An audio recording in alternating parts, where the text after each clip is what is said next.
ప్రకాశం జిల్లాలో రాజకీయ వేడి గట్టిగా పెరుగుతోంది. జనసేన పార్టీ జిల్లా పరిషత్ పీఠాన్ని కైవసం చేసుకోవాలని ఉద్దేశిస్తోంది.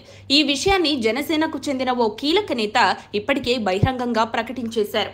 అయితే జిల్లాలో జనసేనకు ఒక్క జెడ్పీటీసీ సీటు లేకపోవడంతో ఈ అవకాశం ఎలా సాధ్యమవుతుందనేది ఆసక్తికరంగా మారింది.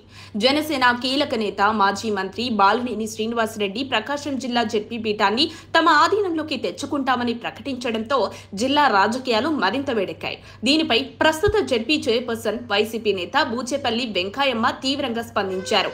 బాలినేని నిజంగా ధైర్యం ఉంటే జిల్లా పరిషత్ను టచ్ చేసి చూపాలని సవాల్ విసిరారు.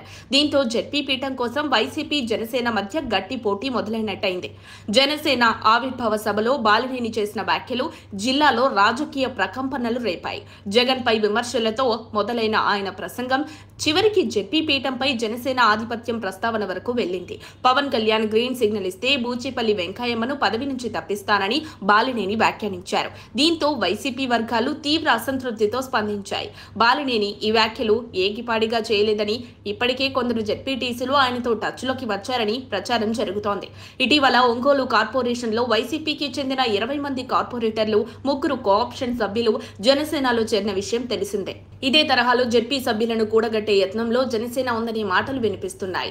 బాలినేనికి సవాల్గా బూచేపల్లి వెంకయ్యమ్మ, ఇతర వైసీపీ నేతలు కూడా బలంగా ప్రతిస్పందిస్తున్నారు.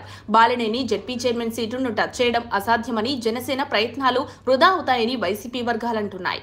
అంతేకాదు జగన్ 2029 ఎన్నికల్లో 151 సీట్ల కంటే ఎక్కువ మెజార్టీతో తిరిగి ముఖ్యమంత్రి అవుతారని వెంకయ్యమ్మ వ్యాఖ్యానించడం గమనార్హం. ఇప్పటికే ఒంగోలు కార్పొరేషన్ ను టీడీపీ ఆధీనంలోకి తీసుకుంది. ఇప్పుడు జనసేన జిల్లా పరిషత్ పీఠాన్ని చేజిక్కించుకోవాలని చూస్తే టీడీపీ నేతలు ఎలా స్పందిస్తారు? ఒంగోలు ఎమ్మెల్యే దామచర్ల జనార్దన్ బాలినేనికి రాజకీయ ప్రత్యర్థిగా ఉండటంతో బాలినేని పెత్తనం కొనసాగితే దామచర్లకు రాజకీయంగా నష్టం కలిగే అవకాశం ఉందని చర్చ జరుగుతోంది.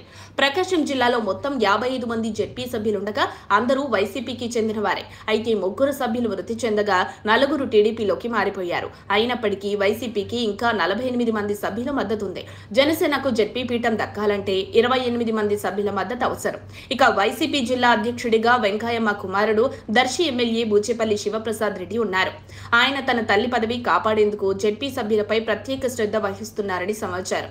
ఈ నేపథ్యంలో జనసేనకు సరిపడా మద్దతుదారులను ఆకర్షించడం ఎంతవరకు సాధ్యమవుతుందో అనేది సందేహాస్పదంగా మారింది. జెడ్పీ పీఠంపై బాలినేని చేసిన వ్యాఖ్యల నేపథ్యంలో పవన్ కళ్యాణ్ దీనిపై ఏ నిర్ణయం తీసుకుంటారనేది ఆసక్తికరంగా మారింది. ఒక్కసారి పవన్ గ్రీన్ సిగ్నల్ ఇస్తే బాలినేని మ్యాజిక్ ఫిగర్ చేరగలరా, లేక వైసీపీ వ్యూహానికి తేలిపోతారా అనే ప్రశ్నలు ఇప్పుడు ప్రకాశం జిల్లా రాజకీయాల్లో హాట్ టాపిక్ గా మారాయి. మరిన్ని అప్డేట్స్ కోసం మా కాయ్ టీవీని సబ్స్క్రైబ్ చేసుకోండి. మా వీడియో కనుక మీకు నచ్చినట్లయితే లైక్ చేయండి, షేర్ చేయండి. మీ విలువైన అభిప్రాయాలను కామెంట్ బాక్స్లో తెలియజేయండి.